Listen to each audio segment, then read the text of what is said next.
चलिए, कौन सा टॉपिक आ गया अब?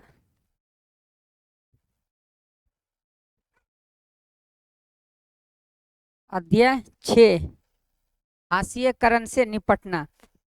पिछले अध्याय में हम लोग पढ़े कि हास्यकरण पे कैसे पहुंचता है, कोई भी समुदाय हास्यकरण पे कैसे पहुंचता है और उसका विभिन्न आधार क्या है।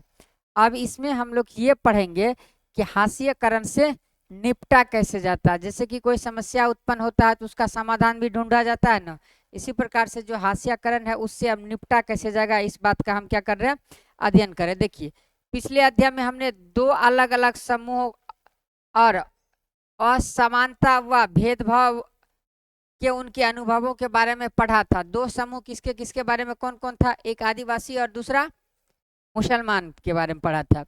ठीक, ये समूह भले ही कम ताकतवर हो लेकिन उन्होंने अलग अथल कर दिए जाने या औरों के वर्चस्व का क्या किया है, विरोध किया है। मतलब अलग अथल कर दिया गया ये सही है, लेकिन विरोध ये किया है, अपनी आवाज भी क्या है, उठाई है और संघर्ष करते रहे। उन्होंने अपने लंबे इतिहास में विविध रणनीतियों के सहारे हालत को क्या किया है, बदलने का कोशिश किया है। अपने हालत बदलने के लिए क्या किया, विभिन्न प्रकार के रणनीति को बनाए हैं और उसको बदलने के लिए, हालात को बदलने के लिए क्या किए, प्रयास भी किए हैं। जैसे कि धार्मिक सांत्वना, किस प्रकार का सांत्वना, अंडरलाइन कीजिएगा, धार्मिक सांत्वना, सशस्त्र संघर्ष, आत्म परिसरकार और शिक्षा और आर्थिक बेहतरी। अपनी स्थिति में सुधार के लिए उन्होंने तरह तरह के क्या किए हैं, रास्ते अपनाए हैं। संघर्ष का कौन सा रास्ता चुना जाएगा, यह हर एक मामले में उन हालात पर निर्भर करता है जिसमें हाशियाई समुदाय रहते हैं। ध्यान दीजिएगा, यहाँ पर क्या करा कि संघर्ष का कौन सा रास्ता चुना जाएगा, यह हर एक मामले में उन हालात पर निर्भर करता है जिसमें हाशियाई समुदाय रहते हैं। जैसे कि कौन सा, यहाँ देखिए कि संघर्ष का कौन सा रास्ता चुना जाएगा। संघर्ष का रास्ता ये भी हो सकता है, या तो आप क्या कर सकते हैं, विरोध प्रदर्शन कर सकते हैं, धरना प्रदर्शन कर सकते हैं, है ना, होता है कि नहीं। लेकिन हड़ताल नहीं कर सकते, क्योंकि हड़ताल का आपको अधिकार नहीं दिया गया, विरोध का अधिकार दिया गया। आप क्या कर सकते हैं, जनहित याचिकाएं दायर कर सकते हैं, हस्ताक्षर अभियान चला सकते हैं, टीवी चैनल पर क्या कर सकते हैं, उनकी योजनाओं का, उनके खिलाफ क्या कर सकते हैं, आलोचना भी कर सकते हैं। तो संघर्ष का किस प्रकार का रास्ता अपनाया जाएगा, ये क्या करेगा, हालात निर्भर करेगा, क्या करेगा कि सिचुएशन कैसा है, उस हिसाब से क्या करेगा, वो संघर्ष करेगा। इस अध्याय में हम यह समझने की कोशिश करेंगे कि विभिन्न समूह और व्यक्तियों से असमानता से निपटने के लिए क्या क्या तरीके हैं, क्या क्या कर रहा समूह और व्यक्तियों ने असमानता से निपटने के लिए क्या क्या तरीके अपनाए हैं, क्या क्या चीज हम समझने का कोशिश करेंगे। समूह और व्यक्ति, एक समूह या व्यक्ति और व्यक्ति के बीच भी असमानता है कि नहीं है, और एक समूह और दूसरे समूह के बीच असमानता है ना। तो इनमें क्या हो रहा है, निपटने के लिए कौन कौन से तरीके अपनाए गए हैं, इनको पढ़ेंगे। आजादी के बाद भी इस तरह के संघर्ष और क्या है, दलीलें जारी है, हालांकि उनका स्वरूप क्या हो चुका, बदल चुका है। आजादी से पहले क्या था, स्वतंत्रता संघर्ष के दौरान संघर्ष का तरीका कुछ और था, लेकिन अभी क्या होगा, संघर्ष का तरीका बदला हुआ रहेगा। पहले हमारे पास एक ही विरोध के लिए एक ही व्यक्ति था, कौन था, हम लोग ब्रिटिश शासन के खिलाफ क्या करते थे, विद्रोह करते थे, उसके खिलाफ जो है ना जन आंदोलन करते थे, है ना। लेकिन अभी क्या हो गया, स्थिति बदल चुकी है, हमको विभिन्न मोर्चों पे, विभिन्न जगहों पे, विभिन्न व्यक्तियों के खिलाफ इस प्रकार का संघर्ष करना पड़ रहा। तो संघर्ष का स्वरूप क्या हो गया है, बदल गया। जैसे कि आज हमारे देश के आदिवासी, दलित, मुसलमान, औरतें एवं अन्य हाशियाई समूह यह दलील दे रहे कि एक लोकतांत्रिक देश का नागरिक होने के नाते उन्हें भी क्या होना चाहिए, बराबर के अधिकार मिलने चाहिए और उनके अधिकारों की क्या होनी चाहिए, रक्षा होनी चाहिए। अंडरलाइन कीजिए इस बात को। देखिएगा यहाँ पर कौन कौन है, आदिवासी है, दलित है, मुसलमान है, औरत। औरत कहने का मतलब इन आदिवासी में भी, दलित में भी, मुसलमान में भी, और जो सवर्ण समझते हैं, जो मुख्य धारा में व्यक्ति है, जो समाज मुख्य धारा में है, वहां भी औरत की बात हो रहा है। औरत कहने का मतलब ये हुआ कि सारे समुदायों का औरत, ऐसा नहीं है कि सिर्फ इन समुदायों की औरत के बारे में बात कर रहा है, सारे समुदाय का औरत। औरत कहने का मतलब औरत की जितनी भी औरत, क्या हो गया, पुरुष और मर्द, है ना। तो एक हो गया क्या, पुरुष और औरत हो गया। तो औरत कहने का मतलब ये हुआ कि किसी भी समुदाय से संबंधित औरत हो, सबों के बारे में यहाँ पे बात कर रहा है। उनके अलावा कौन कौन है, आदिवासी और दलित और मुसलमान, फिर औरत। अब देखिए, आदिवासी में भी औरत है, दलित में भी औरत है, मुसलमान में भी औरत है, और जो मुख्य धारा में जुड़ा हुआ है वो भी क्या है, औरत है। तो कुल मिलाकर के औरतों का अगर देखा जाए तो दयनीय स्थिति सबसे ज्यादा ही खराब रहा। और वो क्या हो रहा कि हाशियाई दलील, हाशियाई समूह यह दलील दे रहे हैं कि लोकतांत्रिक देश में, कैसा देश में बात कर रहा है, लोकतांत्रिक देश में, क्योंकि हमारा देश कैसा है, लोकतांत्रिक देश है। और यहाँ पे चुने हुए क्या होता है, प्रतिनिधि द्वारा शासन चलाया जाता है। राजतंत्र तो है नहीं। राजतंत्र का मतलब क्या हुआ कि जहाँ क्या होगा, राजा का शासन होगा। जैसे क्या कहता है बाहुबली में, नहीं नहीं, अब नेपाल में राजतंत्र नहीं रहा, पहले था, अभी वर्तमान समय में नेपाल भी लोकतंत्र हो चुका है, समझे। जैसे बाहुबली मूवी में क्या कहता है, वचन ही मेरा शासन है। तो यहाँ वचन ही शासन नहीं हो सकता है। लोकतांत्रिक देश की बात ये होती है कि खास करके भारत के संदर्भ में बात करेंगे तो वही नियम लागू होगा जो कि भारत का संविधान कहता है, या फिर संसद के द्वारा जो कानून पारित होगा वो लागू होगा। क्या मिलने चाहिए उन्हें, बराबर के अधिकार मिलने चाहिए। अर्थात किसकी बात कर रहा है, समानता की बात कर रहा है। किसकी बात कर रहा है, समानता की बात कर रहा है। और समानता के बारे में हम इससे पहले पढ़ चुके हैं कि किसकी आधार पर भेदभाव नहीं किया जाएगा। और उनके अधिकारों की रक्षा होनी चाहिए। अधिकार, मौलिक अधिकार दिया गया है कि नहीं, मूल अधिकार दिया गया है ना संविधान में, उनके अधिकारों को भी रक्षा होनी चाहिए। उनमें से बहुत सारे लोगों ने अपनी चिंताओं को दूर करने के लिए क्या किया है, संविधान का सहारा लिया। किसका सहारा लिया है, संविधान का सहारा लिया। इस अध्याय में हम देखेंगे कि हाशियाई समूह अपने संघर्षों के दौरान संविधान का सहारा किस तरीका से लेता है। तो इसमें इस अध्याय में हम क्या देखेंगे कि जो हाशिया पर है, हाशिया का मतलब क्या हो गया कि मुख्य धारा से निकल गए। किस कारण से निकल गए, क्योंकि उसकी सामाजिक, आर्थिक और शैक्षणिक पृष्ठभूमि क्या था, कम था। इसी कारण वो क्या हो गए, मुख्य धारा से निकल करके समाज से अलग हो गए। जैसे कि एक कमिटी के बारे में, रिपोर्ट के बारे में पिछले अध्याय में हम लोग पढ़ चुके हैं, नहीं पढ़ चुके हैं। तो ये क्या करेंगे कि अब संविधान का सहारा लेंगे। कि किसका सहारा लेते हैं, संविधान का सहारा लेते हैं। हम यह भी देखेंगे कि विभिन्न समूहों का निरंतर शोषण से बचने के लिए अधिकारों को कानूनों की शक्ल कैसे दी जाती है। क्योंकि क्या रहा, विभिन्न समूह निरंतर शोषण भी होता है ना, तो उनका भी बचाव यहाँ किस प्रकार से किया जाता।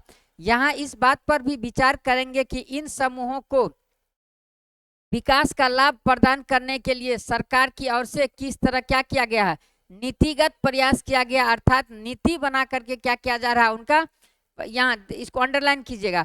यहाँ इस बात पर भी विचार करेंगे कि इन समूहों को विकास का लाभ प्राप्त करने के लिए, किसका लाभ, विकास का लाभ प्राप्त करने के लिए सरकार की ओर से क्या किया गया है, नीतिगत प्रयास किया गया है। जैसे कि आप देखेंगे कि अल्पसंख्यकों के लिए भी सरकार कुछ योजना लेकर के आती है, जिनमें कि उस योजना का लाभ किसको मिलेगा, केवल और केवल उन अल्पसंख्यक समूह को मिलेगा। कुछ दलितों के लिए योजना लेकर के आ जाता। कुछ ऐसा योजना होता है जो जिसमें केवल और केवल महिलाएं क्या करती है, उस योजना में भागीदारी होती है, उसका लाभ केवल महिलाओं को मिलता है। तो ये क्या है, सरकार की नीति है। और नीतिगत प्रयास के माध्यम से सरकार क्या कर रहा है, इनको क्या कर रहा है, नीतिगत प्रयास करने के और लाभ पहुंचाने का क्या कर रहा है, प्रयास कर रहा है। किसका लाभ, विकास का।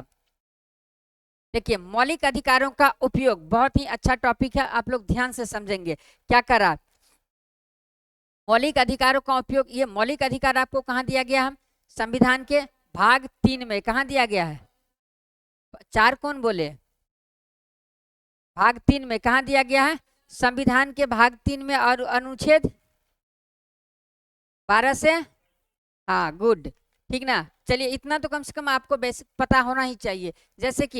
जैसा कि आप इस पुस्तक के पहले अध्याय में पढ़ चुके। संविधान, यहां से अंडरलाइन कीजिएगा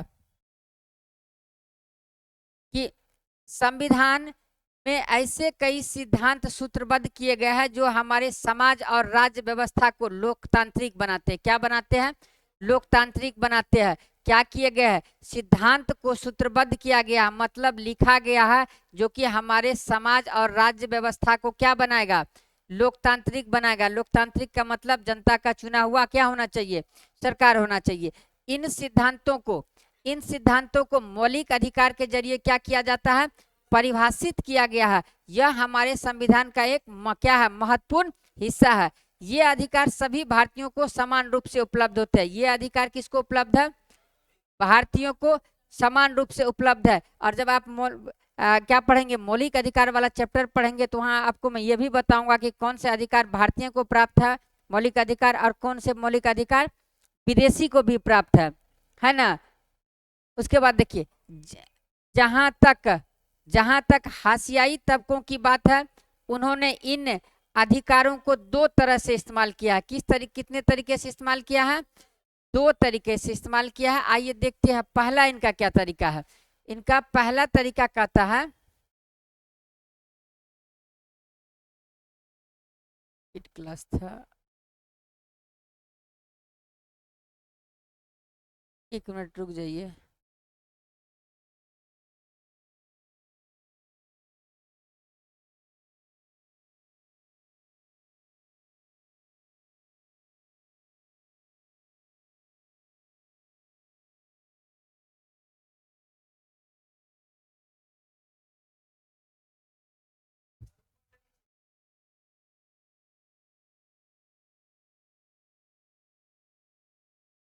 कहाँ था, यहाँ थे, चलिए ठीक है। देखिए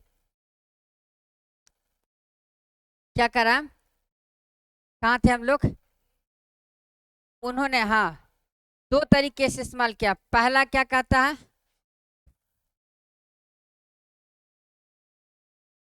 पहला पहला क्या करा, लगता कुछ टेक्निकल फॉल्ट आ रहा है।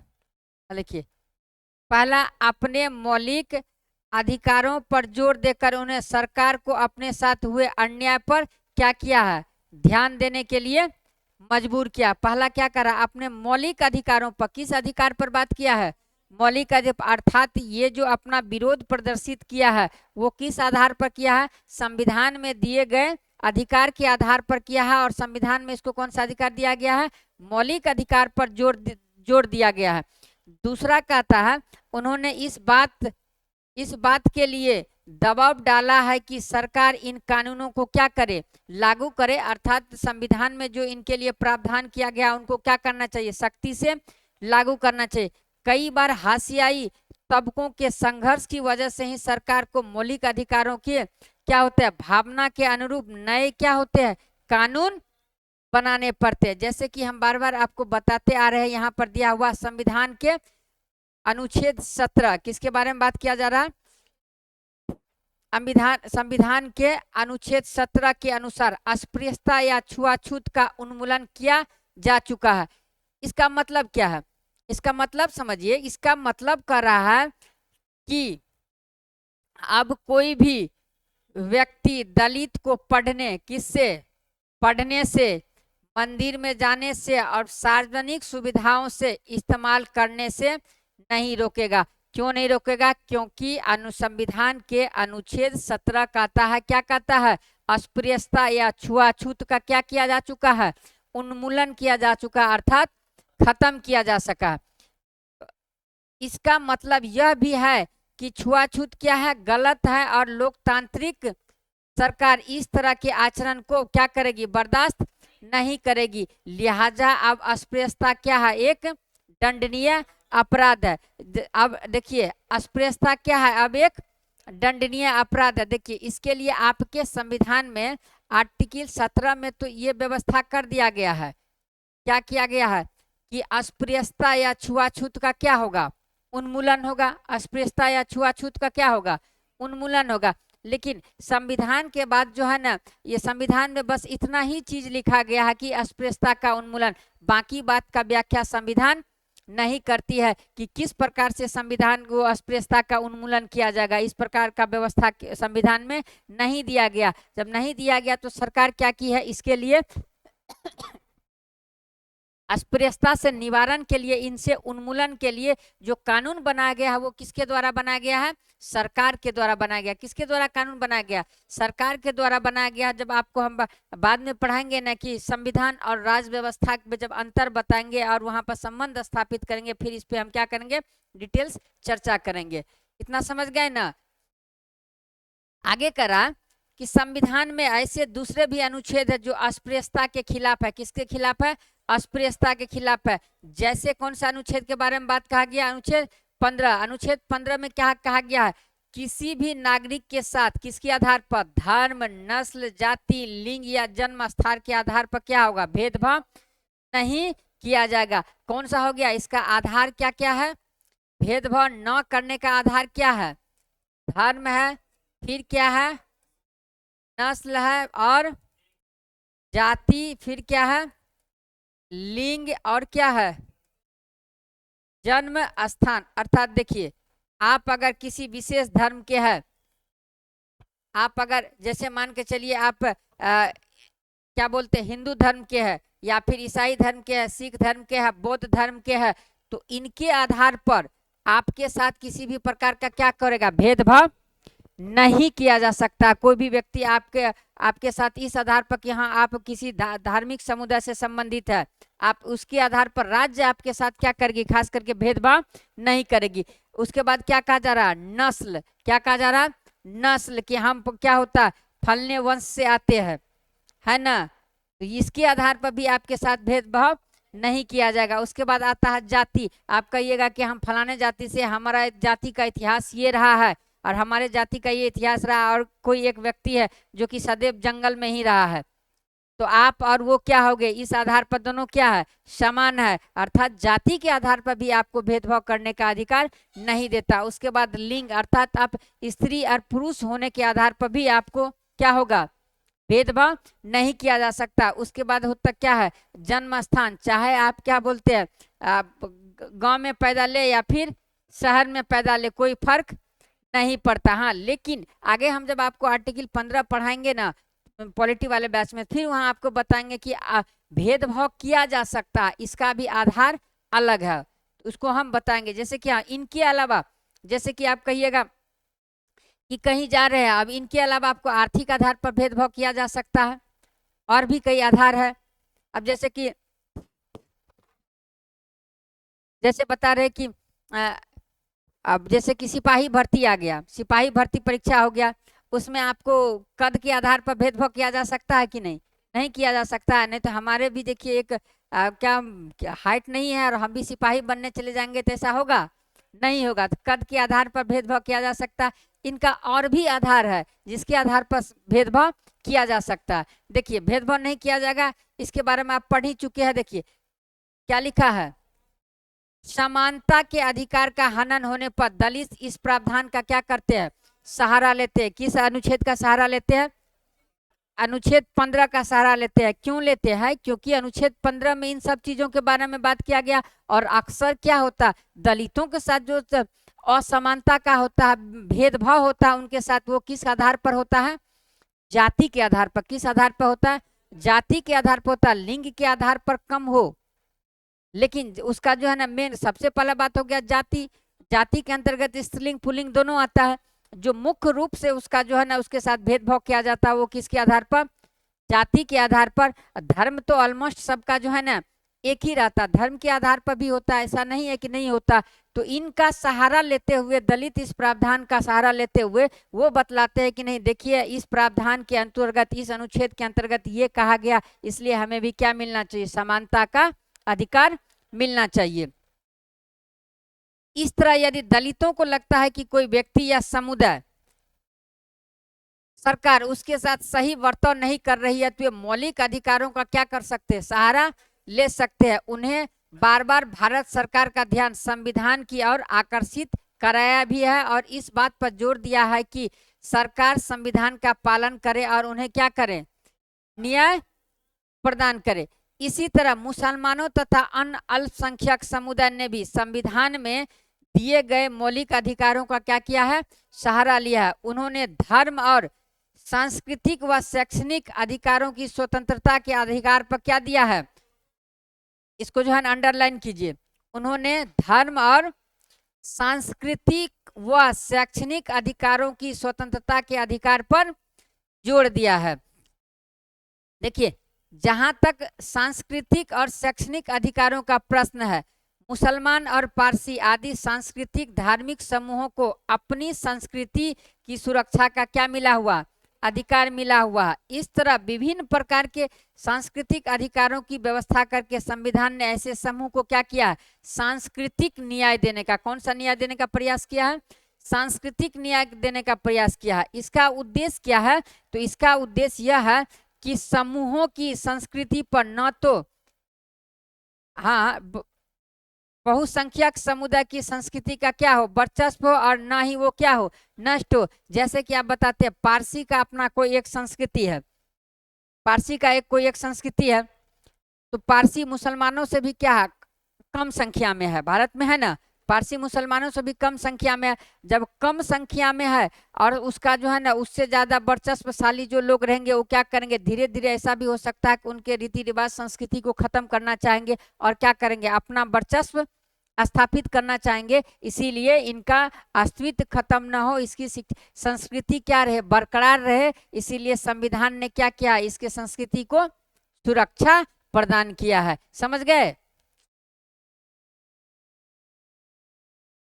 देखिए अब कर रहा है हाशियाई तबकों के लिए कानून। जैसा कि आपने पहले पढ़ा था, सरकार अपने नागरिकों की रक्षा के लिए क्या बनाती है, कानून बनाती है। क्या करती है, कानून बनाती है। लेकिन सरकार केवल इसी तरह कार्रवाई नहीं करती है, हमारे देश में हाशियाई तबकों के लिए खास कानून और नीतियां बनाई गई है। जो हाशियाई समूह है उसके लिए क्या होता है, खास कानून बनाया जाता है। जैसे कि आपको पता होगा SC/ST एक्ट का नाम सुने हैं ना, वो क्या है, वो एक खास कानून है। जैसे कि घरेलू हिंसा पे कानून बना था, हाशियाई समूह तो औरत भी आ रही है ना, तो घरेलू हिंसा पे बना था कानून, तो वो क्या हो गया, एक प्रकार का खास कानून हो गया और वो इन्हीं समूह के लिए होगा। बहुत सी नीतियां या योजनाएं किसी समिति की सिफारिश से या सर्वेक्षण आदि के क्या होते हैं, नतीजे पर आधारित होती है। सरकार इस तरह की नीतियों को क्या देती है, प्रोत्साहन देती है, ताकि खास तबकों को क्या हो सके, सही अवसर उपलब्ध कराए जा सके। यहाँ एक कविता दिया गया है, कविता को पढ़ लीजिए, कुछ खास उसमें।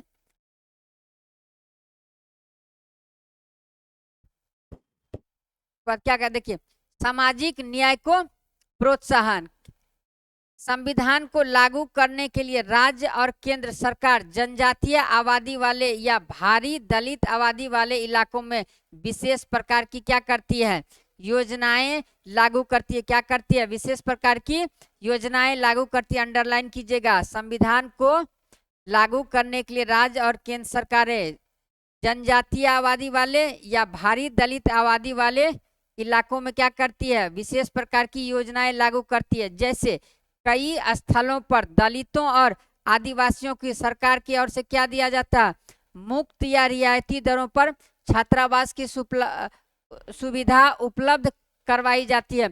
आपके भी शहर में जहां आप रहते होंगे या आपके कॉलेज में इस प्रकार का एक हॉस्टल रहता है, नहीं रहता है? आपके भी शहर में कई हॉस्टल है इस प्रकार का, नहीं है? जो क्या होता है, किसी खास समुदाय के लिए ही होता है। हाँ, लेकिन वो समुदाय हाशिए पर नहीं रहता है, वहां हॉस्टल में आने के बाद क्या हो जाता है, वर्चस्व उनका क्या होता है, बढ़ जाता, नहीं बढ़ता है। चलिए, ताकि वो क्या कर सके, शिक्षा संबंधी सुविधाएं हासिल। जैसे कि आप देखिएगा कि अंबेडकर हॉस्टल रहता है, बहुत सारे शहर में अंबेडकर हॉस्टल है। वो क्या करते हैं, किसी खास समुदाय के लिए हॉस्टल का अलॉटमेंट किया गया, ताकि उस समुदाय के बच्चे वहां आकर के क्या करेंगे, शिक्षा ग्रहण करेंगे, उसके बाद शिक्षा सुविधा हासिल कर सके। जो क्या है, मुमकिन है उनके अपने इलाके में उपलब्ध नहीं हो। जैसे कि शहर में जो टीचर्स उपलब्ध है या फिर शहर की जो शिक्षा उपलब्ध है गांव में नहीं है, तो ये हॉस्टल में रह करके क्या कर सकता है, पढ़ सकता है। देखिए, कुछ जरूरी सुविधाएं मुहैया कराने के अलावा सरकार कानूनों का भी क्या करती है, इस्तेमाल करती है, ताकि व्यवस्था में निहित असमानता को क्या किया जा सके, खत्म किया जा सकते। इसके लिए ठोस कदम उठाए जा सके। जैसे आरक्षण की व्यवस्था, किसकी बात है, आरक्षण की व्यवस्था। आरक्षण की व्यवस्था इसी तरह का एक क्या है, महत्वपूर्ण कानून नीति है। क्या है, महत्वपूर्ण कानून नीति है। यह महत्वपूर्ण होने के साथ बेहद क्या है, विवादास्पद भी है। कुछ लोग कहते हैं आरक्षण खत्म होना चाहिए, कुछ लोग कहते हैं आरक्षण खत्म नहीं होना चाहिए।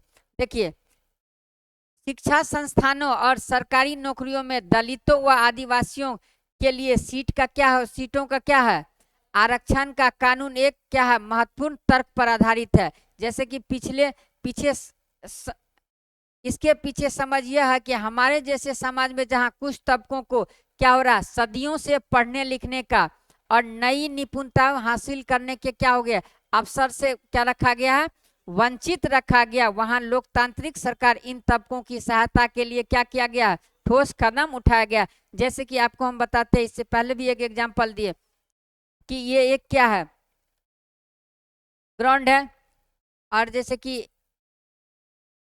100 मीटर का रेस है। कितना मीटर का रेस है, 100 मीटर या 200 मीटर का रेस मान लेते हैं। हिमा दास का नाम सुने हैं ना, हिमा दास का नाम सुने हैं? नहीं, वो धावक है। हिमा दास दौड़ती है, बहुत सारे गोल्ड मेडल भी ला चुकी है। अगर नहीं जानते हैं अभी मत नेट पे सर्च कीजिए, क्लास के बाद नेट पे सर्च कीजिए, है ना। मिल्खा सिंह भी जानते हैं, हाँ मिल्खा सिंह जानते हैं। देखिए, तो हिमा दास भी यहाँ खड़ी है दौड़ने के लिए, और आप भी यहाँ खड़ी है दौड़ने के लिए, और ये 200 मीटर का ट्रैक है। क्या आप हिमा दास की मुकाबला कर पाएंगी? क्यों नहीं कर पाएगी? क्योंकि दौड़ के लिए उसको क्या किया गया है, ट्रेनिंग दिया गया है, ट्रेनिंग दिया गया है ना।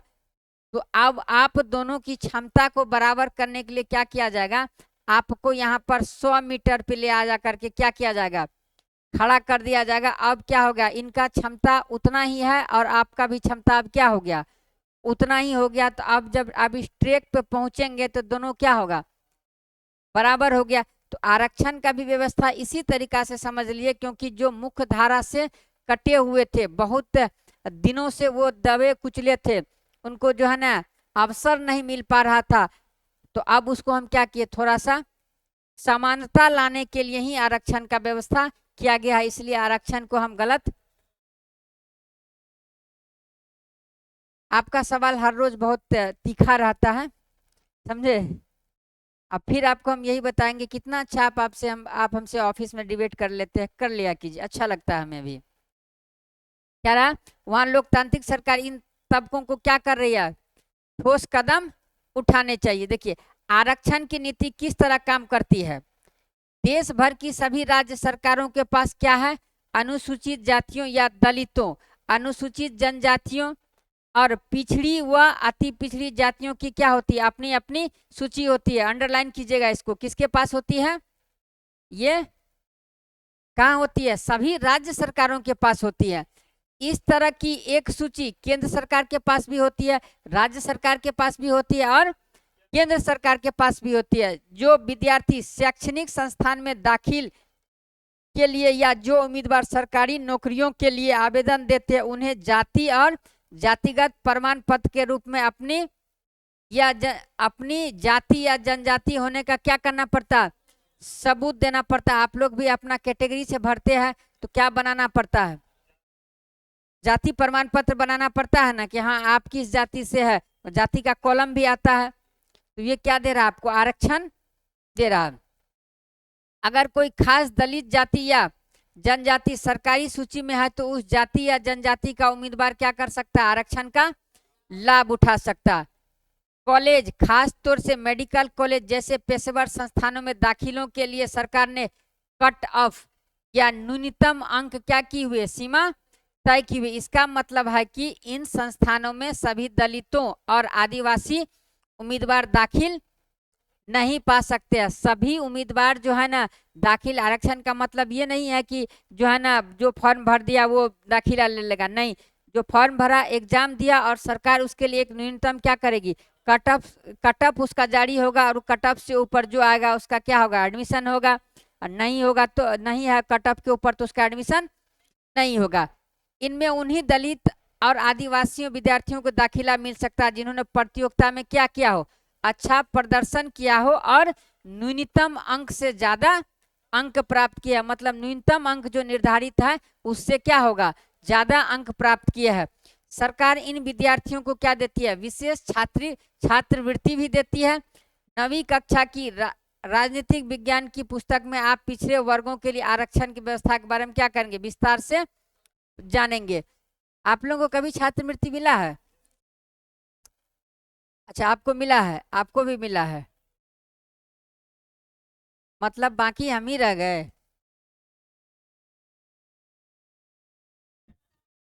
नहीं नहीं, आज तक हमको भी नहीं मिला है। चलिए कोई दिक्कत नहीं है, अब आवश्यकता भी नहीं है।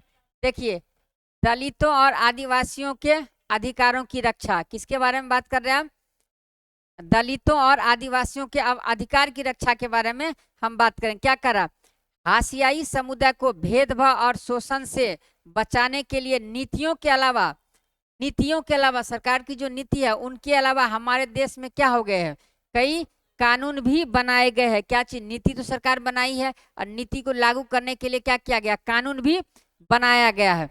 आइए हम एक सच्ची घटना पर क्या आधारित केस स्टडी को पढ़कर जाने की अपनी रक्षा के लिए दलित इन कानूनों का क्या करते हैं, किस तरह से इस्तेमाल करते हैं। जैसे कि क्या कर रहे हैं यहाँ पर, जकमालगुर गांव के लोग एक बड़े त्योहार की तैयारी में जुटे हैं। यहाँ हर 5 साल में एक बार स्थानीय देवता की पूजा की जाती है। स्थानीय देवता के बारे में हम बताए थे, वही क्षेत्रीय देवता, एक जो आपका हो गया कुल देवता या कुल देवी, अरे वो हो गया स्थानीय देवता या स्थानीय देवी, है ना। आपके यहाँ का अभी तक स्थानीय देवता पता नहीं चला, कौन सा? होती है, हर जगह होगा। अगर आपको जानकारी नहीं है तो आप एक बार गांव जाइएगा ना तो पूछिएगा। अरे कहीं देख करके कि गांव से बाहर जो ये मंदिर बना हुआ है, ये जो पेड़ के पास पूजा होता है, वो कौन सा देवता है? आपको ऐसा देवता सुनने को मिलेगा जो कि दूसरे क्षेत्र में उस देवता का पूजा नहीं होता है, वो क्षेत्रीय देवता हो गया, होगा 100%। ब्रह्म बाबा है ना, ब्रह्म बाबा बोलते हैं। अरे बिहार में ब्रह्म बाबा बहुत फेमस है। छोड़िए छोड़िए, देखिए देखिए, अच्छा यहाँ हम लोग कर ले पूजा। देखिए, 5 दिन चलने वाला इस उत्सव में क्या होता है, आसपास के 20 गांव के पुजारी क्या होते हैं, इकट्ठे होते हैं। इस कार्यक्रम की शुरुआत में दलित समुदाय का एक व्यक्ति सारे पुजारियों के क्या करता है, पैर धोता है और धोवन के इस पानी से नहाता है। क्या होता है, धोवन के इस पानी से नहाता है। ऐसा नहीं है, अभी भी गांव में इस प्रकार का प्रथा प्रचलित है कि प्लेट में पैर रख करके क्या किया जाता है, पैर धोया जाता है ना। उसके बाद देखिए, जकमालगुर में यह काम रत्नम के परिवार के लोग करते हैं। कौन करते हैं, रत्नम के परिवार के लोग करते हैं। रत्नम से पहले उसके पिता और दादा यह काम करते रहे हैं। उन्हें कभी मंदिर में दाखिल नहीं होने दिया गया, लेकिन इस रस्म को उनके लिए एक भारी सम्मान के रूप में देखा जाता है। भाई ये कैसा सम्मान कि आपको पैर धोने के लिए बुलाया जाता है, उस पैर से आप धोए हुए पानी से आप नहाते भी है, लेकिन आपको क्या हो जाता है, मंदिर में प्रवेश नहीं दिया जाता और उसको एक सम्मान के रूप में भी देखा जाता है। कैसा सम्मान है ये, अजीब सा नहीं है सम्मान। लेकिन क्या करा, इस बार रत्नम की बारी थी। रत्नम कितने साल का था, 20 साल का था, और उसके पास, और वो पास के ही एक कॉलेज में क्या कर रहा था, इंजीनियरिंग की पढ़ाई कर रहा था। तो अब ये विद्रोह करेगा। उसने यह रस्म निभाने से क्या कर दिया, इनकार कर दिया। क्या कर दिया, इनकार कर दिया। उसने कहा कि वह इस संस्कार में क्या करता है, विश्वास नहीं करता है। उसके पुरखों को दलित होने के कारण ऐसा करने के लिए क्या किया गया था, मजबूर किया गया था। रत्नम के इनकार से न केवल गांव की ताकतवर जातियां बल्कि उनके अपने समुदाय के कई परिवार भी क्या हो गए थे, खपा थे। अब देखिए, इससे पहले भी आपको बताए थे, जब आप विरोध करेंगे, तो जब आप विरोध करेंगे तो दूसरे समुदाय खपा भी होगा और आपके समुदाय के लोग भी क्या हो जाएंगे, खपा हो जाएंगे कि जो प्रथा चले आ रहा है, तुम ज्यादा क्या बनते हो, काबिल बनते हो, वर्षों से चले आ रही है, ऐसा ही चलेगा, ज्यादा दिमाग मत लगाओ, थोड़ा सा पढ़ लिख लिए हो, थोड़ा सा पढ़ लिख लिए हो और ज्यादा दिमाग लगा रहे हो, ऐसा बोला जाता है गाँव में ना। क्या ना, फुटानी बाज, उसी को ना बोलते हैं कि फुटानी करते हो, लेकिन ऐसा नहीं है, सही दिमाग लगा रहा है ना कि भाई जो आप किए वो काम हम भी करते आए, नहीं ना करते आए। और देखिए ऐसा हुआ कि ना, छठ के समय में अपने लोगों के यहाँ क्या होता है, बहुत पवित्र त्योहार माना जाता है। तो एक व्यक्ति के पास जो है ना घर में क्या था, बिल्ली था। क्या था? घर में बिल्ली था। तो छठ के रोज वो क्या किया, बिल्ली को पकड़ करके दरवाजे पे बांध देता था। इसलिए बांध देता था ताकि वो पूरी पकवान जो बन रहा है उसको वो जूठा ना करे, उसमें अपना मुंह ना डाले, ना खाए। ऐसे ही कालांतर में उसका चलते रहा। उसके दादाजी बांध रहे थे बिल्ली को, घर में बिल्ली था तो बांध देते थे। दादाजी की मृत्यु हो गई। दादाजी की मृत्यु हो गई, फिर छठ आया। अब उसके बेटे लोग पोते लोग परेशान कि अब बिल्ली कहाँ से लाएंगे बांधने के लिए। दादाजी इस बात को बताना भूल गए थे कि बिल्ली अपने घर का था और वो बर्तन को जूठा ना करे, इसलिए हम बिल्ली को पकड़ के बांध देते थे।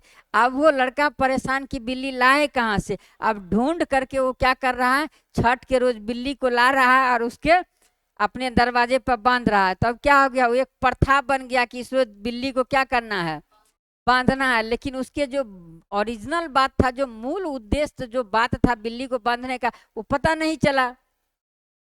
चला पता?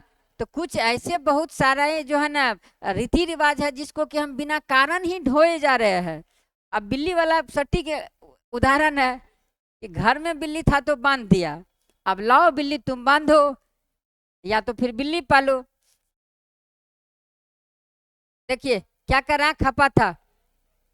वे ऊंची जातियों के लोगों को यह देखकर हैरानी थी कि कच्ची उम्र का एक नौजवान उसका हुक्म मानने से क्या कर रहा है, इनकार कर रहा है। सही बात है, उसके ईगो को क्या हो गया होगा, ठेस पहुंच गया होगा। अरे ये एक मतलब ये आज का जो है ना लड़का और मेरा बात टाल देगा, आज तक कोई नहीं टाल पाया था और तुम कैसे टाल दोगे। तो इसके ईगो को ठेस पहुंच जा रहा। उनको लगता था कि रत्नम की पढ़ाई लिखाई ने उसे क्या कर दिया है, बिगाड़ दिया है। क्या बिगाड़ दिया है उसको, सच में नहीं बिगाड़ा है। और अब वह खुद को उसके क्या करने लगा, बराबर मानने लगा। रत्नम की जाति के लोग भी ऊंची जाति वालों के गुस्से की आशंका से क्या हुए थे, डरे हुए थे। उनमें बहुत सारे सवर्णों के खेत खलिहानों में क्या कर रहे थे, दिहाड़ी मजदूर थी। बात तो यहाँ पर फंस जाता है ना, क्योंकि कुआं किसका है, ठाकुर का है। अगर पानी पीना है तो ठाकुर से हमको दोस्ती रखना पड़ेगा। तो ये जो लोग डर रहे हैं, इसलिए डर रहे हैं क्योंकि जो सवर्ण लोग थे उसके वो क्या थे, जमींदार थे। और ये उसके खेत में क्या करते थे, दिहाड़ी मजदूर के रूप में काम करते थे। अगर वो उसका समर्थन नहीं करेंगे तो कल के डेट में क्या होगा, वो अपने खेत में काम करने के लिए उनको नहीं बुलाएगा तो उसकी क्या हो जाएगी, रोजी रोटी पे आफत आ जाएगी। इस कारण से भी उसके मन में क्या था, क्षोभ था।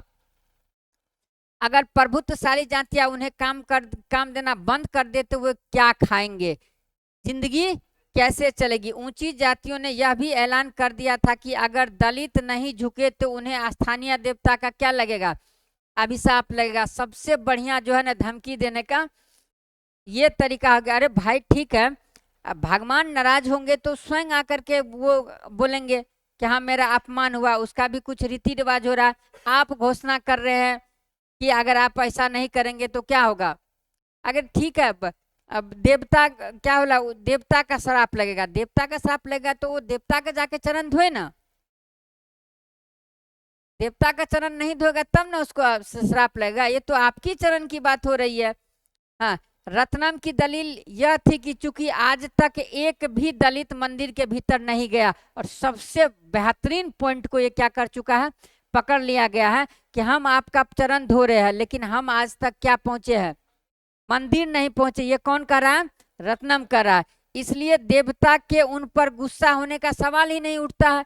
आप जिस व्यक्ति को कभी देखे ही नहीं है उस व्यक्ति पर आप गुस्सा कर पाइएगा, क्योंकि वो दलित परिवार से था, पुजारी का पैर धो करके और वहीं से वहीं क्या हो जाता था, वापस चला जाता था। और देवता के पास गए ही नहीं है, देवता उसको देखा ही नहीं है, तो देवता क्यों गुस्सा होगा, होगा नहीं होगा। देखिए ताकतवर जातियों ने रत्नम को अब क्या कर लिया, सबक सिखाने की ठान ली। उन्होंने उसके समुदाय को हुक्म दिया कि वे रत्नम और उसके परिवार का क्या कर दे, बहिष्कार कर दे। कि आज के डेट में बहिष्कार होता है, हाँ कर दे, क्या फर्क पड़ता है, कोई फर्क नहीं पड़ता। आज के डेट में हर एक लोग अपने स्तर से समझ, अगर आपको कोई अगर कह दे कि गांव वाले कि हाँ इसका जो हम क्या करते हैं, सामाजिक बहिष्कार करते हैं, ज्यादा फर्क आपके जीवन से पड़ने वाला नहीं है। क्यों? क्योंकि आपके लेवल का कहीं ना कहीं व्यक्ति होगा जो कि आपको ढूंढेगा, आपके घर से वो रिश्तेदारी निभाएगा। नहीं होता है। आप कहिएगा कि हम अपने पड़ोसी के यहाँ नहीं जाएंगे, आप नहीं जाइएगा, कोई फर्क नहीं पड़ता, आपके पड़ोसी उसके यहाँ आकर के बैठेंगे। अब ये सब घटना नहीं होता है। अच्छी बात है, धीरे धीरे जागरूकता बढ़ रही है। क्या कर देना है? बहिष्कार कर देना। और बहिष्कार का डर पहले लोगों को बहुत सताता था। सभी को यह आदेश दिया गया कि कोई भी उसके परिवार से किसी तरह का संपर्क नहीं रखेंगे। नहीं रखेंगे तो क्या दिक्कत है? पहले के डेट में कुछ बहुत चीजों के लिए एक दूसरे पर निर्भर रहता था, आज के डेट में नहीं है। मार्केट में सब कुछ अवेलेबल है, वो खरीद सकता है। गांव में रोजगार नहीं मिलेगा, वो बाहर चले जाएगा रोजगार के लिए। फिर भी अभी संबंध है, ऐसा नहीं है। सामाजिक सौहार्द रहना बहुत ही जरूरी है। सामाजिक सौहार्द रहना जरूरी है। हाँ, कुछ गलत करता है तो उसको समझाइए, ये सही है। किसी तरह का संबंध नहीं रखे। एक रात को अचानक कुछ लोगों ने रत्नम की क्या कर दी? झोपड़ी में आग लगा दी। फिल्म में भी आप इस चीज को देखते होंगे, है ना? रत्नम किसी तरह अपनी माँ के साथ जिंदा क्या निकला? भाग निकला। और उसने अनुसूचित जाति एवं अनुसूचित जनजाति अत्याचार निवारण अधिनियम 1989 के तहत क्या करता है? मामला दर्ज करता है। कहाँ दर्ज करता है? स्थानीय थाने में। क्यों? क्योंकि ये एक्ट क्या करता है? इनको स्पेशल प्रोटेक्शन देता है। वो खास कानून बनाया गया है ना, हाशिए पे जो व्यक्ति है, जो समूह है, उनके लिए खास कानून बनाया गया। तो इसके लिए कौन सा कानून था? अनुसूचित जाति एवं अनुसूचित जनजाति। बाकी दलित परिवार तब भी उसके समर्थन में क्या हुए? आगे वे क्या हुए थे? डरे हुए थे। उन्हें लगा कि अगर वे अपना मुंह खोलेंगे तो उनकी हालत भी क्या हो जाएगी? रत्नम जैसी बना दी जाएगी। वो डर से था कि कहीं हमारे घर में भी क्या कर आग न लगा दे। स्थानीय मीडिया ने इस पर काफी ध्यान दिया। बहुत सारे पत्रकारों ने क्या किया? गांव का दौरा किया। रत्नम को उन्हें दलित प्रतिरोध के प्रतीक के रूप में पेश कर दिया। अंततः विवादास्पद रस्म तो खत्म कर दी गई कि वो जो पैर धोने वाला रस्म था खत्म कर दी गई, लेकिन उसके परिवार को क्या करना पड़ा? गांव छोड़कर जाना पड़ा, क्योंकि गांव की ऊंची जातियों ने उसका क्या कर दिया था? बहिष्कार कर दिया गया था।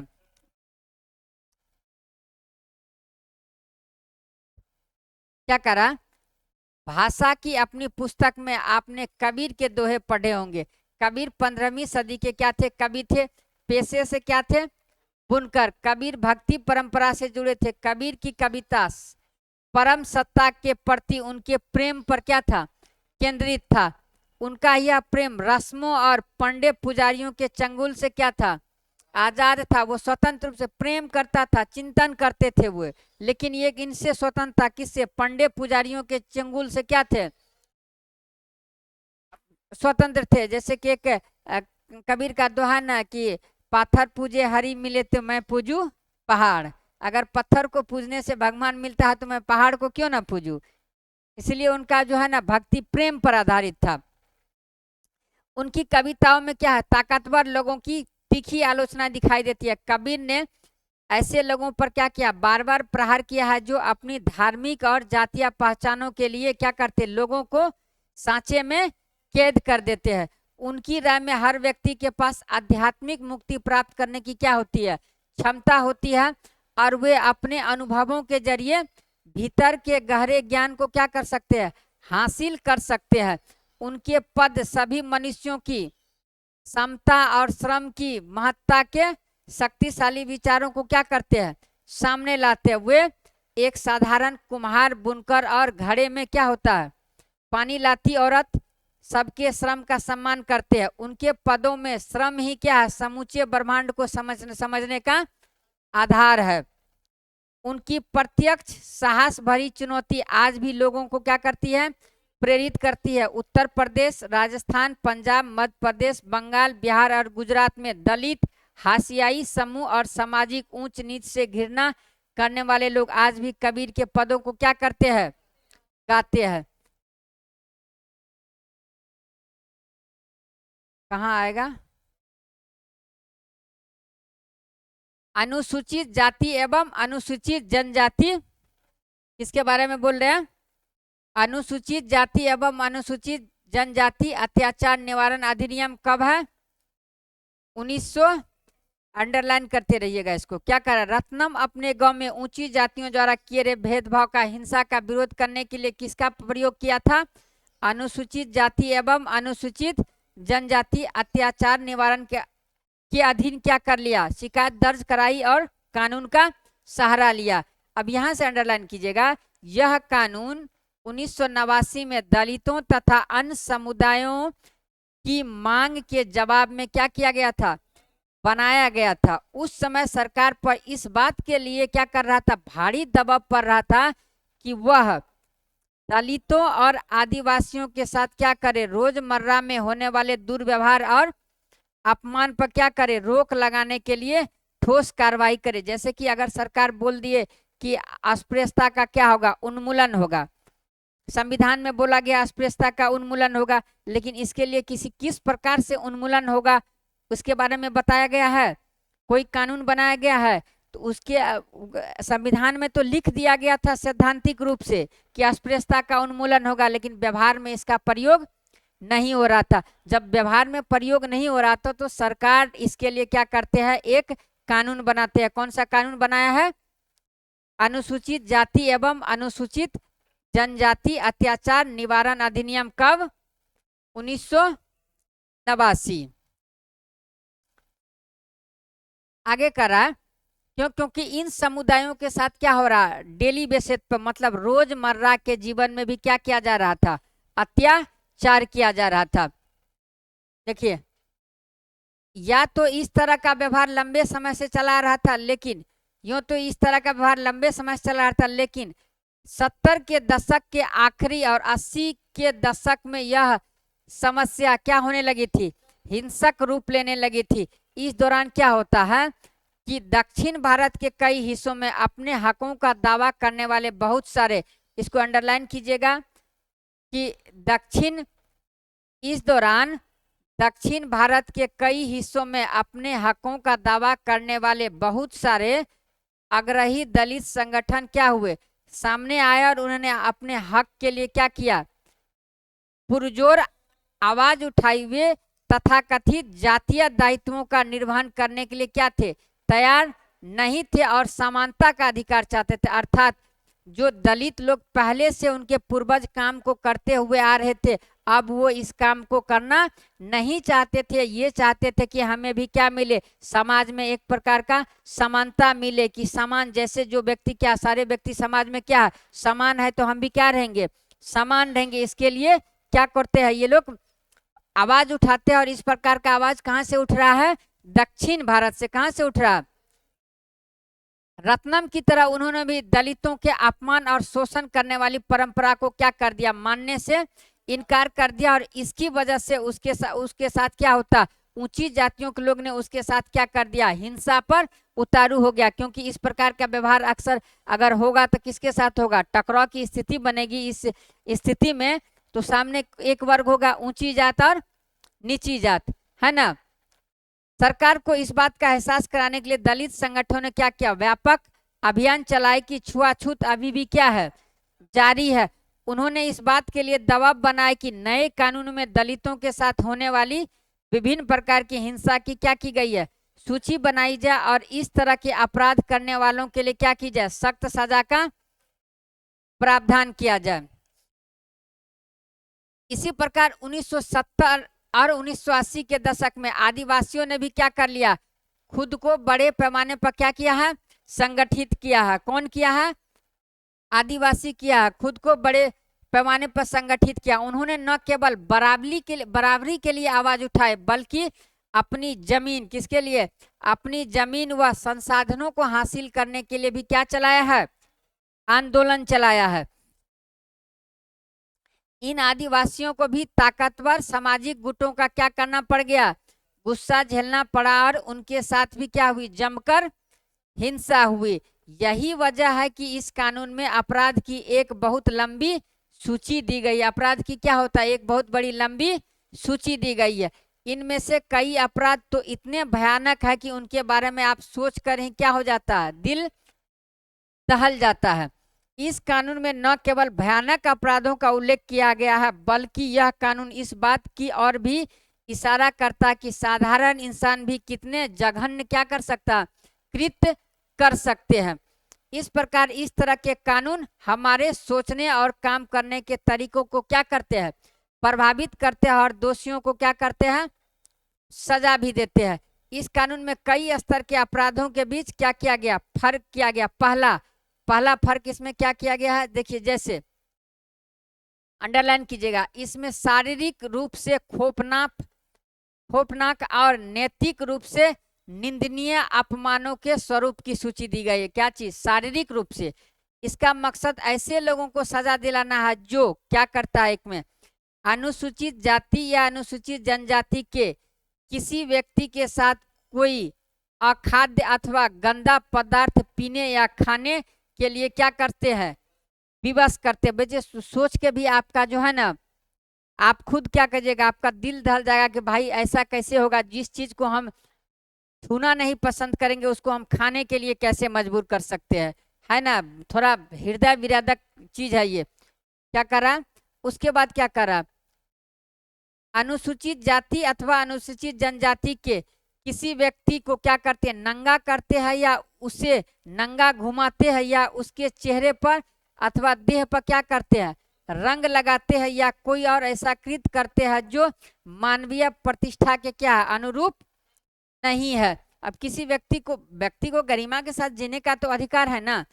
दूसरा देखिए, दूसरा कहा गया कि इनमें ऐसे कृत्य की सूची है जिनके जरिए दलित और आदिवासियों को उनके साधारण संसाधनों से क्या किया जाता है, साधारण संसाधनों से जहां तक सबकी पहुंच होती है उनको वंचित किया जाता है या उनसे गुलामों की तरह काम करवाया जाता है। कैसे काम करवाया जाता है, गुलामों की तरह काम करवाया जाता है, अमानवीय व्यवहार के साथ। फलस्वरूप इस कानून में प्रावधान किया गया है कि अगर कोई भी व्यक्ति अनुसूचित जाति या अनुसूचित जनजाति के किसी व्यक्ति के नाम पर आवंटित की गई या उसके स्वामित्व वाली जमीन पर क्या करता है, कब्जा करता है या खेती करता है या उसे अपने नाम पर स्थानांतरित करवा लेता है, तो उसे क्या की जाएगी, सजा दी जाएगी। अर्थात कोई जमीन का प्लॉट है वो किसके लिए आवंटित किया गया, एससी एसटी समुदाय के लिए आवंटित किया गया, लेकिन कोई अन्य व्यक्ति क्या कर रहा है, उस जमीन पे खेती कर रहा है या उस जमीन को अपने नाम करवा लेता है, तो उसके लिए भी क्या है, सजा का प्रावधान है। एक और स्तर पर यह कानून इस बात को क्या देता है, मान्यता देता है कि दलित एवं आदिवासी महिलाओं के खिलाफ होने वाली अपराध एक खास तरह के अपराध है। किस तरह का अपराध है, खास तरह। इसके लिए क्या किया गया है, इसलिए ऐसे लोगों को दंडित करने की व्यवस्था की गई, जैसे कि अनुसूचित जाति या अनुसूचित जनजाति की किसी महिला को अपमानित करने के लिए उस पर हमला करते हैं या उसके साथ क्या करते हैं, जोर जबरदस्ती करते हैं, तो उनके लिए भी ये क्या है, कानून बना गया। क्या आप 1989 के कानून के 2 प्रावधान का उल्लेख कर सकते हैं, इसमें 2 से ज्यादा किया गया है, आप कर ही सकते हैं। देखिए इसको थोड़ा सा पढ़े। करा कि पंडित देखहूं मन में जानी, कहूं धो छूती कहाँ से उपजी, तबही छूती तुम मानी। एक ही पाट सकल बैठाए, धूती लेत धो काकी, छूतही जेबन छूतही आचवन, छूतही जग उपजाए, कहे कबीर ते छूती विवरजती, जाके संगना। ये दोहा है। देखिए इसका संदर्भ दिया गया, हालांकि इसका व्याख्या तो हम नहीं कर सकते हैं क्योंकि हिंदी साहित्य के तो हम शिक्षक हैं नहीं। देखिए इस संदर्भ के इस पद में कबीर ने बताया कि प्राणी की क्या होती है, 3 स्थितियां होती है, जन्म, जीवन और मरण। जिसका जन्म हुआ है वो जिंदा रहेगा, जीवन जिएगा और मर जाएगा। तीनों स्थितियों में सभी प्राणी क्या है, एक समान रहते हैं और तीनों के मूल में क्या है, गंदगी है। फिर भी छुआछूत का भेद कैसा, व्याख्या कर रहा। कबीर कहते हैं कि हे पंडित, मन में भली प्रकार से विचार करके देखो। किसको संदेश दे रहे हैं, पंडित को संदेश दे रहे हैं कि हे पंडित, तुम अपने मन में क्या करो, भली प्रकार से विचार करके देखो, भला बताओ कि छूत क्या है और कहां से उत्पन्न हो गई है। तुमने बिना सोचे समझे छूत नामक एक क्या कर लिया है, भावना बना ली है। प्रभु ने एक ही पृथ्वी रूपी पीढ़े पर सभी को क्या कर लिया, समान रूप से बैठा दिया था। वो बैठने वाला जो होता है लकड़ी का पीढ़ी है ना, तो पृथ्वी रूपी पीढ़ी पे क्या कर रहा, समान रूप से सबको एक साथ बैठा दिया है। फिर तुम किसको छूत कहेगो और किसे अछूत। अन्न और जल जिसका भोजन और पान किया जाता है गंदगी से क्या है, संयुक्त है। इसी छूत से सभी उत्पन्न है, फिर उससे कौन बचा है। अतः छुआछूत का भेदभाव क्या है, निरर्थक है। कबीर कहते हैं कि वास्तव में छूत से वही लोग परे हैं जिन पर क्या है, माया का प्रभाव नहीं है। स्रोत दिया हुआ है। कबीर अछूत अछूत शब्द को यहाँ एक नया अर्थ देते हैं। क्या अर्थ देते हैं, उनका दावा है कि अस्पृश्यता ही ज्ञान का क्या है, सर्वोच्च स्तर है। इसका मतलब है कि वह व्यक्ति संकुचित और विभाजक विचारों से पूरी तरह क्या मुक्त है। लिहाजा कबीर अस्पृश्यता की सोच को सिर के बल क्या हो रहा, खड़ा करके अछूतों को सबसे निचली अवस्था की वजह सबसे ऊंची अवस्था में क्या कर देते हैं, स्थापित कर देते हैं, अर्थात उलट देते हैं।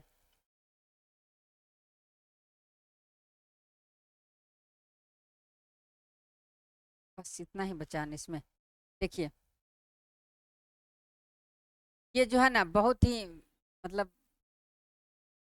सेंसिटिव चीज था। पहले बहुत सारे लोग क्या करते थे, झाड़ू टीन और टोकरियों के सारे पशुओं और इंसान के मलमूत्र को क्या करते हैं, ठिकाना लगाते। वे बिना पानी वाले सूखे शौचालयों से गंदगी उठाकर क्या करते थे, दूर के स्थान पर फेंक देते थे। अभी जैसे टैंकर आता है हौदी साफ करने के लिए, पहले इस प्रकार की व्यवस्था नहीं थी। हाथ से मैला उठाने वाले पीढ़ी दर पीढ़ी क्या कर रहे थे, यही काम कर रहे थे। यह काम आमतौर पर दलित औरतों और लड़कियों के हिस्से में क्या होता था, आता था। आंध्र प्रदेश में सक्रिय सफाई कर्मचारी आंदोलन के अनुसार पूरे देश में दलित समुदाय के लगभग 1 लाख लोग यह क्या कर रहे थे, काम कर रहे थे। क्या काम कर रहे थे, सिर पर मैला ढोने वालों के बीच काम करने वाले इस संगठन का कहना है कि ये लोग 26 लाख निजी और सामुदायिक सूखे शौचालयों की क्या करते हैं, गंदगी की सफाई करते हैं। सिर पर मैला ढोने वाले बेहद अमानवीय स्थिति में काम करते हैं। थोड़ा सोच के ही देखिए तो कैसा लगता है आपको, नहीं लगता है। सबका चेहरा जो है ना सिकुड़ गया है। सोचने के बाद सोच सकते हैं जो व्यक्ति इसका काम को करता होगा उस व्यक्ति पर क्या स्थिति उस पर गुजरती होगी, कितना अमानवीय कृत लगता है, नहीं लगता है। देखिए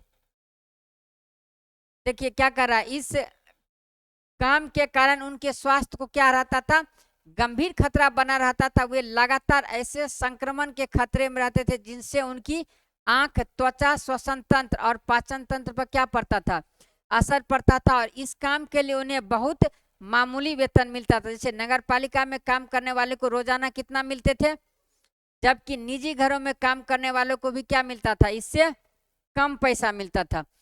जैसा कि आपने इस पुस्तक में क्या किया, पढ़ा है कि भारतीय संविधान में क्या किया जा चुका है, अस्पृश्यता की प्रथा को खत्म किया जा चुका है। फिर भी हाथ से मैला उठाने वाले लोगों को कई जगह क्या माना जाता है, अछूत माना जाता है। गुजरात के भंगी, आंध्र प्रदेश के पाखी और तमिलनाडु के सिक्कलयार इसी श्रेणी में आते हैं। आमतौर पर उन्हें गांव के किनारे अलग टोली में क्या करना, गांव से बाहर अलग टोली में रहना पड़ता है।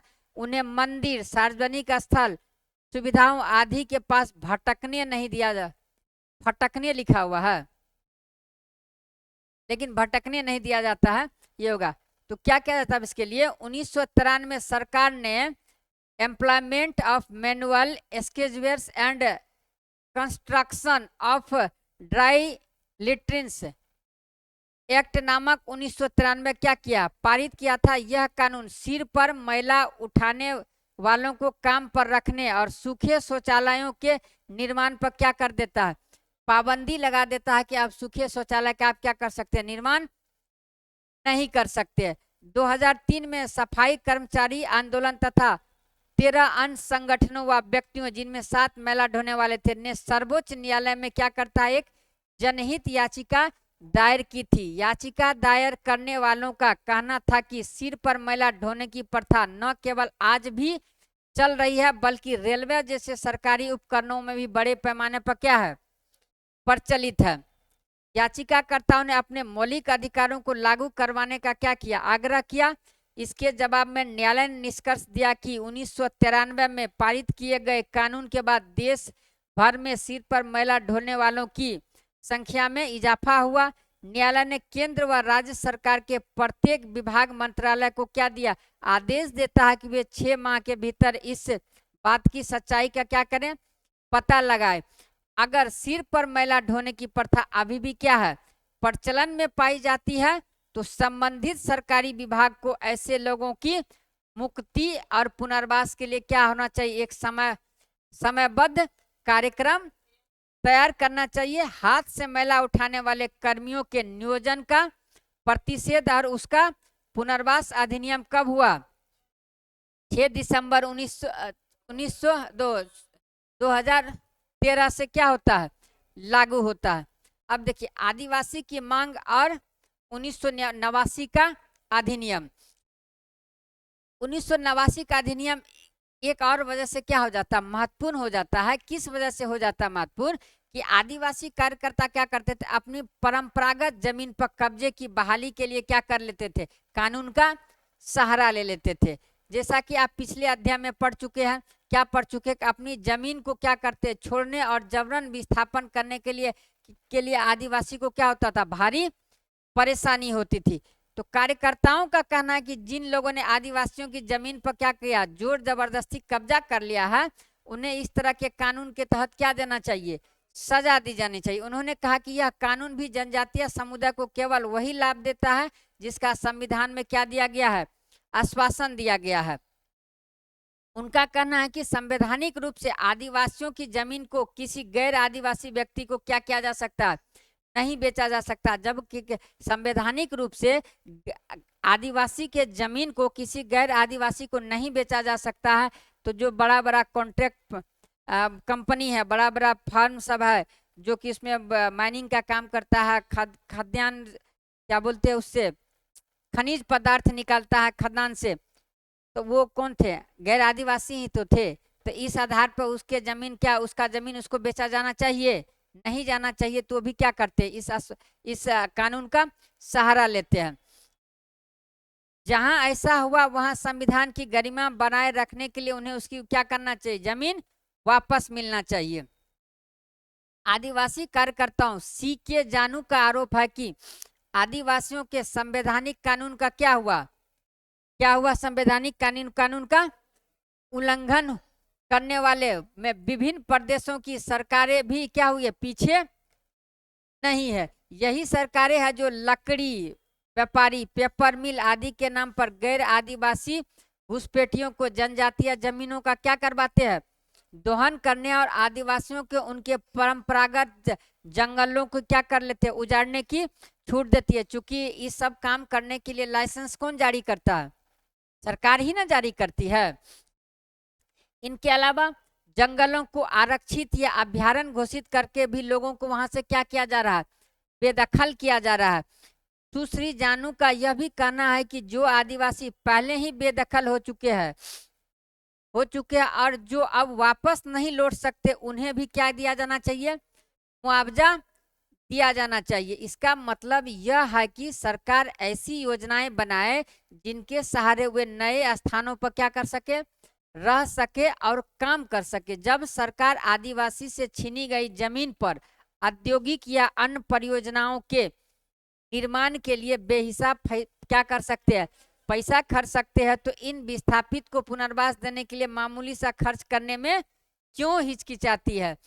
देखिए केंद्र सरकार ने क्या करता, हाल ही में अनुसूचित जाति एवं परंपरागत वनवासी जो पहले से वन में रह रहे हैं, वन अधिकार मान्यता अधिनियम 2006 पारित किया है। इस कानून की प्रस्तावना में कहा गया है कि यह कानून जमीन और संसाधनों पर वन समुदाय के अधिकारों को क्या देते हैं, मान्यता न देने के कारण उनके साथ क्या हुआ, ऐतिहासिक अन्याय को दूर करने के लिए क्या किया गया है, पारित किया गया। इस कानून में वन समुदाय को घर के आसपास जमीन, खेती और चराई योग्य जमीन और गैर लकड़ी वन उत्पाद पर उनके अधिकार को क्या दी गई है, मान्यता दी गई, अर्थात वो जिस जगह पर रहते हैं तो घर के आसपास थोड़ा सा जमीन उसको दिया जाएगा, किस लिए? खेती करने के लिए। चराई योग पर जमीन उत्पाद पर क्या अधिकार को इस कानून में यह भी कहा गया कि वन एवं जैव विविधता संरक्षण भी वनवासियों के अधिकार में आता है। अब देखिए निष्कर्ष क्या कहा गया है कि किसी अधिकार या कानून या नीति को कागज पर लिख देने का मतलब नहीं होता है कि वह अधिकार या कानून नीति वास्तव में क्या हो चुका है? लागू हो चुका है। लिख देने से लागू होना हो चुका है नहीं। जैसे कि बहुत सारे ऐसे संविधान में प्रावधान है जिसको लागू करने के लिए सरकार को फिर से अलग क्या बनाना पड़ा? नियम बनाना पड़ा, कानून बनाना पड़ा। इन प्रावधानों का असली जामा पहनाने के लिए लोगों को लगातार क्या करनी पड़ती है? कोशिशें करनी पड़ती है। बराबरी, इज्जत और सम्मान की चाह कोई नई बात नहीं है। यह बात हमारे पूरे इतिहास में विभिन्न रूपों में क्या होता है? दिखाई देता। इस प्रकार लोकतांत्रिक समाज में भी क्या संघर्ष, लेखन, सौदेबाजी और संगठनिकता की प्रक्रिया क्या रहती है? जारी रहनी चाहिए। शब्द संकलन को देखते हैं, क्या करा? आग्रही, जो व्यक्ति या समूह पुरजोर तरीके से अपनी बात रखता है उसे क्या कहा जाता है? आग्रही कहा जाता है। बहिष्कार, इसका मतलब है किसी व्यक्ति या समुदाय को क्या करना? बाहर निकाल देने या प्रतिबंधित कर देने से होता है। इस अध्याय में यह शब्द व्यक्ति और उसके परिवार के सामाजिक बहिष्कार के विषय में आया है। नैतिक रूप से निंदनीय, ये ऐसे कृत्य होते हैं जो सभ्यता और प्रतिष्ठा के सारे कायदे कानूनों के खिलाफ क्या होते हैं। इस शब्द का इस्तेमाल आमतौर पर घृणित और अपमानजनक कृत्यों के लिए किया जाता है जो समाज द्वारा क्या होता है? स्वीकृत मूल्यों के खिलाफ, अर्थात समाज जिस चीज को स्वीकार नहीं करती है उसके ये क्या है? खिलाफ होते हैं। नीति, एक घोषित कार्य दिशा जो भविष्य का क्या बताती है? रास्ता बताती है, लक्ष्य तय करती है या अपनाए जाने वाले सिद्धांतों व दिशा निर्देशों की क्या करती है? व्याख्या करती। इस अध्याय में नीति के बारे में क्या गया? सरकार के नीतियों का उल्लेख किया गया, लेकिन स्कूल, कंपनी आदि अन्य संस्थाओं की भी अपनी क्या होती है? नीतियां होती है। क्या होती है? नीतियां होती है। चलिए तब अगले अध्याय पे हम लोग क्या होते हैं? बढ़ते